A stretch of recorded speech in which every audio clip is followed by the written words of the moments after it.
Queen Coimbatore and princess Coimbatore 2026 இறுதிச் சுற்றில் விதவிதமான ஆடைகள் அணிந்த அழகிகள் உற்சாகமாக நடந்து வந்தனர். ஃபேஷன் கலெக்டிவ் கோயம்புத்தூர் சார்பில் நடத்தப்பட்ட போட்டியில் நடிகை ஹன்சியா மோத்வானி சிறப்பு விருந்தினராக கலந்து கொண்டு வெற்றியாளர்களுக்கு மகுடம் சூட்டி கௌரவித்தார்.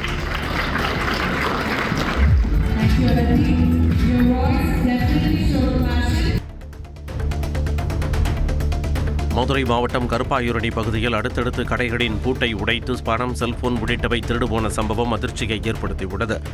ஓடைப்பட்டியைச் சேர்ந்த கார்த்திகேயன் என்பவரது டீ கடையின் பூட்டை உடைத்து உள்ளே சென்ற கொள்ளையர்கள் 3000 ரூபாய் ரொக்கம் மற்றும் 30,000 ரூபாய் மதிப்புள்ள சிகரெட் பண்டல்களையும் திருடிச் சென்றனர்.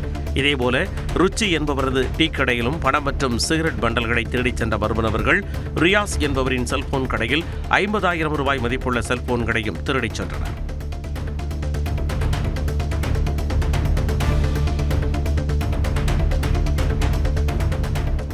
கடந்த ஆட்சியாளர்களால் தஞ்சாவூர் மாவட்டத்தில் 3 லட்சம் மெட்ரிக் டன் சம்பா குறுவை நெல்மணிகள் தேக்கமடைந்துள்ளதாக உணவுத்துறை அமைச்சர் வெங்கடரமணன் குற்றம் சாட்டியுள்ளார். தஞ்சாவூரில் நடந்த ஆய்வுக்கு பின்பற்றி அளித்த அவர் நெல்மணிகள் தேக்கம் குறித்து முதலமைச்சருக்கு அறிக்கை அளிக்கப்பட உள்ளதாக கூறினார்.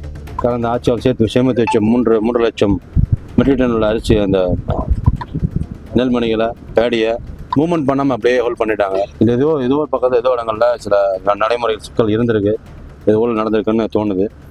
அதை சம்மந்தப்பட்ட மிஸ்மேனேஜ் பண்ணிருக்கான்னு தோணுது. கோவையில் நடைபெற்ற லோக் அதாலத் எனப்படும் மக்கள் நீதிமன்ற விசாரணையில் 4782 வழக்குகளுக்கு தீர்வு காணப்பட்டது. கோவை மாவட்டத்தில் சட்டப்பணிகள் ஆணைக்குழு தலைவர் மற்றும் முதன்மை மாவட்ட அமர்வு நீதிபதி விஜயா தலைமையில் கோவை நீதிமன்றங்களிலும் மற்றும் மேட்டுப்பாளையம், பொள்ளாச்சி, வால்பாறை, சூலூர் மற்றும் மதுக்கரை நீதிமன்றங்களிலும் தேசிய மக்கள் நீதிமன்றம் நடைபெற்றது. இதில் நிலுவையில் இருந்த சமரசம் செய்யக்கூடிய சிறு குற்ற வழக்குகள், காசோலை வழக்குகள், வாகன விபத்து வழக்குகள் என 4782 வழக்குகளுக்கு தீர்வு காணப்பட்டது.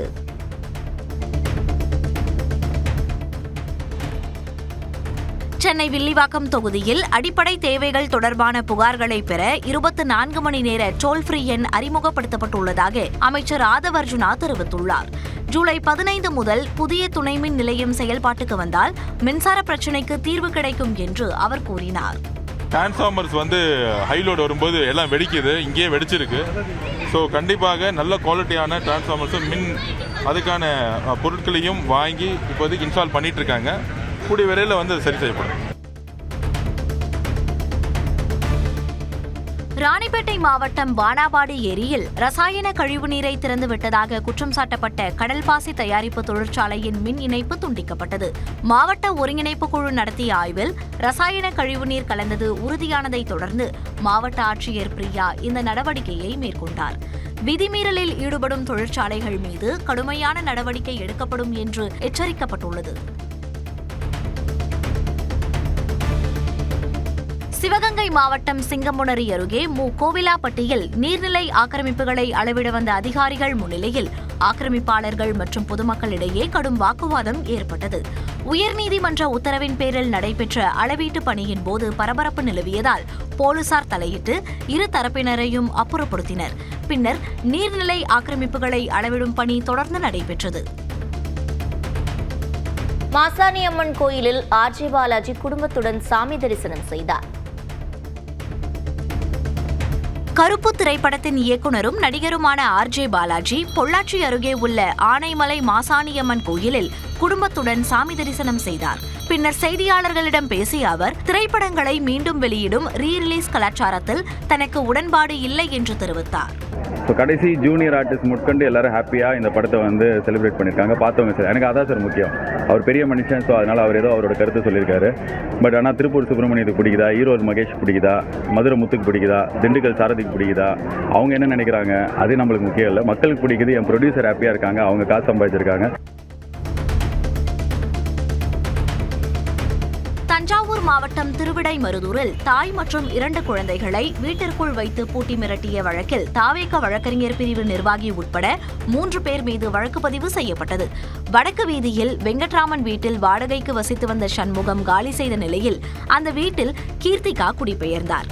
இந்நிலையில் வெங்கட்ராமன் அட்வான்ஸ் தொகையை கொடுக்காமல் வீட்டை வாடகைக்கு விட்டதால் ஆத்திரமடைந்த சண்முகம் தனது நண்பரான தாவேக நிர்வாகி வழக்கறிஞர் ஸ்டாலினை வைத்து மிரட்டலில் ஈடுபட்டதாக வழக்கு பதிவு செய்யப்பட்டுள்ளது.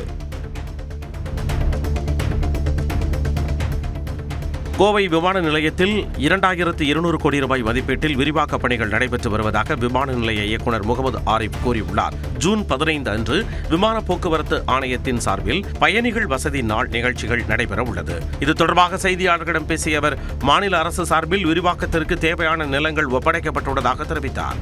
ஜூன் 15ஆம் தேதியன்று விமான பயணிகளுக்கு சிறந்த அனுபவத்தை வழங்கும் வகையில் பல்வேறு நிகழ்ச்சிகளுக்கு ஏற்பாடு செய்யப்பட்டுள்ளதாக கூறினார். புதுக்கோட்டை கல்யாண ராமபுரத்தில் உள்ள நவீன ஆவின் பால் உற்பத்தி நிலையத்தில் தொழிலாளர் நலத்துறை அமைச்சர் முகமது பர்வேஸ் ஆய்வு செய்தார். பால் சுத்திகரிக்கப்படும் இடம் உள்ளிட்ட இடங்களுக்கு சென்று ஆய்வு செய்தபின் அதிகாரிகளிடம் உற்பத்தி செய்யப்படும் பாலின் அளவு குறித்தும் கேட்டறிந்தார். அப்பொழுது பால்கோவாவை ருசித்து ஆவின் பாலகத்தையும் ஆய்வு செய்தார். மயிலாடுதுறையில் ரயில்வே மேம்பாலத்தில் இணைக்கப்பட்டிருந்த தனியார் நிறுவன கேபிள் அருந்து விழுந்து தொங்கிக் கொண்டிருந்ததால் வாகன ஓட்டிகளுக்கு சிரமம் ஏற்பட்டது. ஆள் நடமாட்டம் சற்று அதிகம் இல்லாததால் நல்வாய்ப்பாக விபத்து தவிர்க்கப்பட்டது. தகவல் அறிந்து வந்த தனியார் நிறுவன ஊழியர்கள் சரி செய்யும் பணியில் ஈடுபட்டனர். மேகதாது அணை விவகாரத்தில் கர்நாடக அரசு ஒரு கல்லை கூட எடுத்து வைக்க அனுமதிக்க மாட்டோம் என காங்கிரஸ் கட்சியைச் சேர்ந்த உயர்கல்வித்துறை அமைச்சர் விஸ்வநாதன் தெரிவித்துள்ளார். திருவாரூரில் செய்தியாளர்களிடம் பேசிய அவர், தமிழ்நாட்டிற்கு நீட் தேர்வில் இருந்து விலக்கு வேண்டும் என்பதில் முதலமைச்சர் உறுதியாக இருப்பதாக கூறினார். காங்கிரஸ் ஆட்சி தான் அங்க நடக்குது. நான் காங்கிரஸ் அமைச்சர் தான் உட்கார்ந்து இருக்கேன். மேகதாது அணை விஷயத்தில் கர்நாடக அரசு ஒரு கல்ல கூட எடுத்து வைக்க நாங்க அனுமதிக்க மாட்டோம். கன்னியாகுமரி மாவட்டத்தில் தென்மேற்கு பருவமழை தீவிரமடைந்துள்ள நிலையில் குளித்துறை தாமிரபரணி ஆற்றில் வெள்ளப்பெருக்கு ஏற்பட்டு கரைபுரண்டு ஓடுகிறது. கடந்த 10 நாட்களாக மாவட்டத்தின் பல்வேறு பகுதிகளில் மழை பெய்து வருவதால் பேச்சிப்பாறை மற்றும் பெருஞ்சாணி அணைகளில் வினாடிக்கு சுமார் 5000 கனஅடி தண்ணீர் உள்வரத்து வந்து கொண்டிருப்பதாக தெரிவிக்கப்பட்டுள்ளது. மேலும் திருப்பரப்பு அருவி மற்றும் குளித்துறை தாமிரபரணி ஆற்றிலும் நீர்வரத்து அதிகரித்துள்ளதால் குளித்துறை பகுதியில் உள்ள சப்பாத்து பாலம் வெள்ள நீரில் மூழ்கியுள்ளது. நீலகிரி மாவட்டம் உதகை அருகே ஆரம்ப சுகாதார நிலையத்திற்குள் நுழைந்த 2 கரடிகள் சண்டையிட்டுக் கொண்ட காட்சிகள் வெளியாகியுள்ளன. உதகை அருகே மஞ்சூர் அரசு ஆரம்ப சுகாதார நிலையத்திற்குள் நுழைந்த 2 கரடிகள் திடீரென ஆக்ரோஷமாக சண்டையிட்டுக் கொண்டன. இந்த சத்தத்தை கேட்டு மருத்துவமனையில் இருந்த செவிலியர்கள் மற்றும் நோயாளிகள் எட்டி பார்த்தபோது கரடிகள் சண்டையிட்டதைக் கண்டு அதிர்ச்சியடைந்தனர்.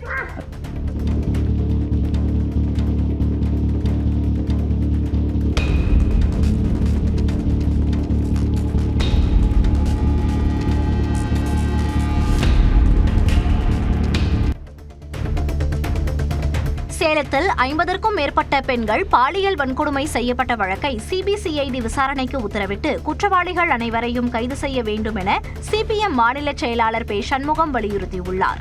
இது தொடர்பாக அவர் வெளியிட்டுள்ள அறிக்கையில், சேலம் மாநகர பகுதியில் மணிகண்டன் என்பவர் 50க்கும் மேற்பட்ட பெண்களை ஆபாசமாக வீடியோ எடுத்து மிரட்டியதுடன் அவர்களை பாலியல் தொழிலிலும் ஈடுபடுத்தியது அதிர்ச்சி அளிப்பதாக குறிப்பிட்டுள்ளார். தமிழக அரசு நேர்மையான நடவடிக்கை எடுக்க வேண்டும் என அவர் வலியுறுத்தியுள்ளார்.